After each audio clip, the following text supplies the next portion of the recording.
the best oat banana carrot apple cheesecake you ever have. Let's call it harmony in every bite. Anywho, welcome to my kitchen where every ingredient tells a story and every recipe is a symphony of flavors. Today, we embark on a journey to create a masterpiece of oat, banana, carrot, and apple cheesecake. Now the process. Mash up 2 sweet bananas in a baking pan. Pour in half a cup of brown sugar and add in 2 eggs. Then toss in 2 cups of oats. I'm using organic oats in this recipe, but you can use whatever. Chuck in some shredded fresh sweet carrots. And then add about a cupful of diced juicy apples. Sprinkle some generous amount of sultanas to the mix. And add half a cup of grated coconut and a tablespoon of baking powder. We are going to add in a 1/4 teaspoon of salt to taste.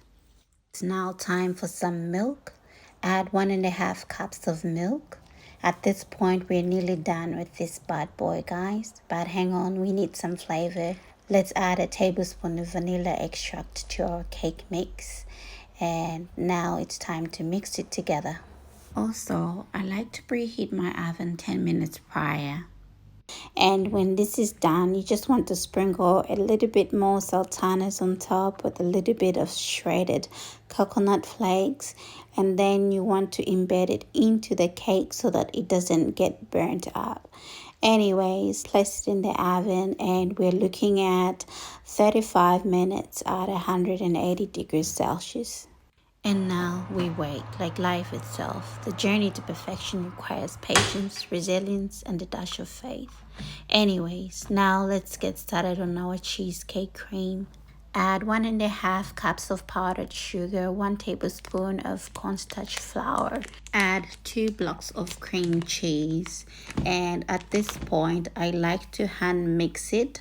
I don't like to go in with my electric hand mixer just because the last time I did that, boy, oh boy, was I white everywhere. So I've learned the hard way. And anyways, I like to do it this way now. Then I transfer it into a bigger bowl where I can freely go in with my hand mixer just because I don't have a cake mixer yet, okay? And I don't have to look like a ghost hunter either. You gotta laugh. Anyways, switching back. What's next? I'm going to add 1.5 cups of the whipping cream milk. And then I'll mix it with the spatula just because I don't want it to splatter everywhere on me. And then I'll go in with my electric hand mixer when the consistency is a little bit thicker, because that's what we're looking for anyway in this recipe, okay? We want a nice thick consistency of the cream. Yeah, at this point, guys, I am tired of talking. I'm not a talker and my voice goes hoarser the more I talk. Our cream is just about ready, and I also added a teensy-weensy of vanilla extract just to give it a bit more flavor, okay? Whip the cream for 3 to 5 minutes on medium speed.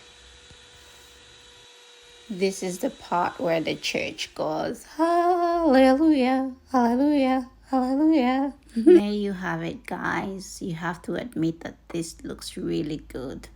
Anyways, now moving on to the fun part.